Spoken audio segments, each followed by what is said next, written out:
नमस्कार, मैं हूं प्रीति और आप देख रहे हैं हल्ला बोल टीवी। तो राहुल गांधी फ्रंट सीट पे आ गए हैं और तेजस्वी यादव चले गए हैं बैक सीट पे। क्या है पूरा मामला, इसके बारे में चर्चा करने के लिए हमारे साथ हैं हल्ला बोल टीवी के संपादक दीपक शर्मा। मामला तो यह है कि राहुल गांधी लोकसभा में नेता प्रतिपक्ष और कांग्रेस के पूर्व अध्यक्ष राहुल गांधी ने बड़ा प्रतीकात्मक संकेत बिहार की जनता को दे दिया है। और वह संकेत यह है कि अगर महागठबंधन की सरकार बनती है बिहार में तो इसमें कांग्रेस पिछलग्गू की भूमिका में नहीं होगी बल्कि फ्रंट फुट पर आकर खेलेगी। राहुल गांधी आकर बैठे हैं, जो यात्रा निकली है उसमें फ्रंट सीट पर, आगे के सीट पर, ड्राइवर के बगल वाली सीट पर, और पीछे की सीट पर बैठे हैं बिहार विधानसभा में नेता प्रतिपक्ष और राजद के युवराज तेजस्वी यादव, और पीछे की सीट पर बैठे हैं CPIML माले के महासचिव, राष्ट्रीय महासचिव दीपांकर भट्टाचार्य। यह एक संकेत है, राहुल गांधी ने आगे की सीट पर खुद बैठकर और पीछे की सीट पर महागठबंधन के तमाम साथियों को, तेजस्वी यादव, दीपांकर भट्टाचार्य को बैठाकर यह संकेत दिया है कि कांग्रेस लीड करेगी। अब कांग्रेस अब लीड रोल में आना चाहती है बिहार में। अब पिछलग्गू की भूमिका नहीं निभाना चाहती कांग्रेस।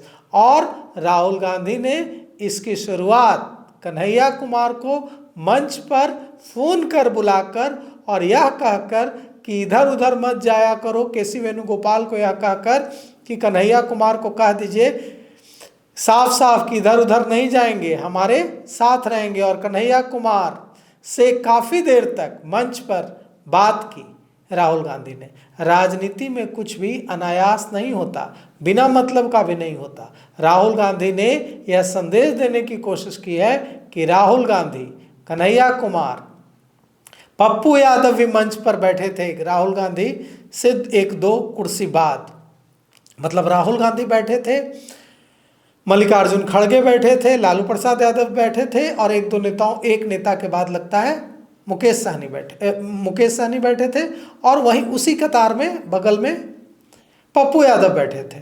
तो राहुल गांधी ने साफ साफ संकेत दिया है कि कन्हैया कुमार, कांग्रेस के अध्यक्ष राजेश राम जो औरंगाबाद के कुटुंबा से विधायक हैं, कृष्णा अल्लावरू जो प्रभारी हैं, सह प्रभारी सुशील पासी, सह प्रभारी शाहनवाज आलम, और प्रभारी जो हैं कृष्णा अल्लावरू, शकील अहमद खान जो बिहार विधानसभा में कांग्रेस के विधायक दल के नेता हैं, ये तमाम लोग अब फ्रंट फुट पर खेलेंगे। और राष्ट्रीय जनता दल की बैसाखी पर चलना अब कांग्रेस को मंजूर नहीं है। अभी देखिए वहाँ दहाड़े हैं खूब राहुल गांधी, और सासाराम में दहाड़ने के बाद वे निकल चुके हैं औरंगाबाद के लिए। औरंगाबाद से ही उनकी पार्टी कांग्रेस के जो प्रदेश अध्यक्ष हैं वे कुटुंबा से विधायक हैं, राजेश राम। अब राहुल गांधी औरंगाबाद जा रहे हैं।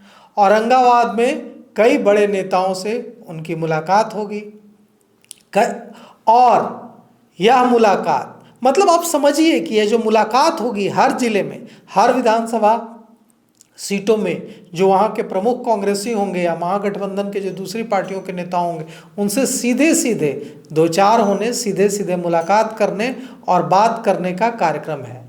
राहुल गांधी की इस यात्रा से बेहद करीब से जुड़े जो लोग हैं वो बता रहे हैं कि यह यात्रा जो 17 दिनों की यात्रा है राहुल गांधी की, यह यात्रा पूरी तरह से स्थापित कर देगी कांग्रेस को।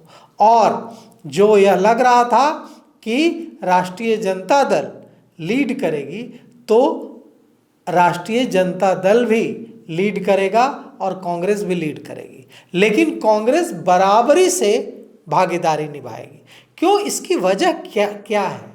क्यों राष्ट्रीय जनता दल इसके लिए तैयार हो गया? बड़ा सवाल होगा कि ठीक है, हर पार्टी चाहती है कि वो लीड रोल में रहे, लेकिन राष्ट्रीय जनता दल इसके लिए कैसे तैयार हो गया? तो राष्ट्रीय जनता दल इसके लिए ऐसे तैयार हो गया कि कांग्रेस के रणनीतिकारों ने समझाया है कि बिहार की जो जातियां आपसे डरती हैं, मतलब राष्ट्रीय जनता दल लालू प्रसाद यादव, तेजस्वी यादव से डरती है। उन्हें लगता है कि अगर तेजस्वी यादव मुख्यमंत्री बन गए तो वही चीज़ें होने लगेंगी जो लालू प्रसाद यादव और राबड़ी देवी के मुख्यमंत्री रहते हुआ करती थी, और जिसे पटना हाईकोर्ट ने जंगल राज कहा था।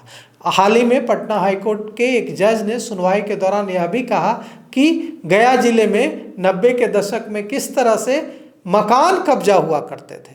तो ये सारी चीज़ें जो लॉलेसनेस की स्थिति के लिए कुख्यात बदनाम था बिहार, वो चीज़ें फिर से होने लगेंगी, और जो कमज़ोर तबके हैं उन पर नव सामंत फिर से अत्याचार करने लगेंगे। फिर से महिलाएं सड़क पर सूर्य डूबने के बाद निकलना बंद कर देंगी। तो ये सारे जो डर हैं जिसकी वजह से लोग तमाम नाराजगी होने के बावजूद वोट तो एनडीए को ही करते हैं, क्योंकि उन्हें जंगल राज, लालटेन राज बदले में नहीं चाहिए होता है। उन जातियों को, चाहे वो सवर्ण जातियां हों, भूमिहार, राजपूत, कायस्थ, ब्राह्मण हों, या फिर वे अति पिछड़ी जातियां हों, ईबीसी की जातियां हों। ईबीसी की जाति के एक बड़े नेता से मेरी बात हो रही थी कुछ दिनों पहले। उन्होंने मुझसे कहा कि अति पिछड़ों का सबसे बड़ा दुश्मन सवर्ण समाज नहीं है, अति पिछड़ों का सबसे बड़ा दुश्मन पिछड़ा है। तो यह जो अति पिछड़ा है, जो डरता है कहीं ना कहीं यादवों से, जो कहीं ना कहीं डरता है आरजेडी से, उस अति पिछड़ा को, ईबीसी को कांग्रेस जोड़ने की कोशिश करेगी ताकि उसका वोट महागठबंधन के उम्मीदवारों को मिल सके। और वह काम तेजस्वी यादव नहीं कर सकते, वह काम राहुल गांधी ही कर सकते हैं।